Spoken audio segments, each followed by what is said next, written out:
हो गइल बा कि तनी मुनी पतोहिन के लइका होखे के रहता नु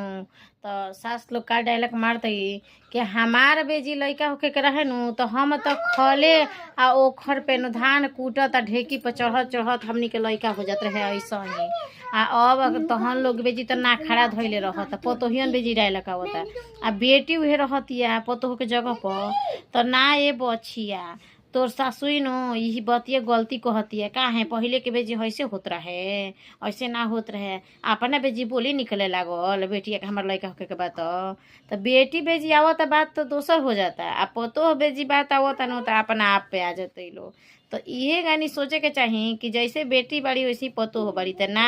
कहे के तो कह देता लोग बा कि बेटी या पतो हो दूगो नहीं खे बाकी अंतर तो जरूर करते न बा पतो उतरत तो उहे रहल उ तो बास लगा देते 1 महीना में आ बेटी चल जाती है आ सास उदबास लगावती है तो मारा कैसन बिया बुढ़िया रहे नहीं खेते तो बदमाश बिया बेटी के हमारे बास नहीं खेले दे